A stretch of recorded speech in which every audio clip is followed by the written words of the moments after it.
mempelajari tentang sejarah Malaysia di sekolah untuk menerapkan tentang This is us before bertutur.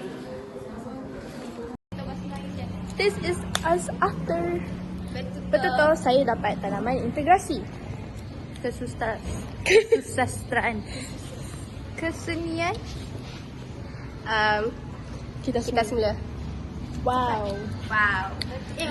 Grup kita orang dapat sukan dan rekreasi. Kebaikan lah. Rekreasi dan Betul masa Melayu dan Okay guys, this is us after speaking class. Bye bye.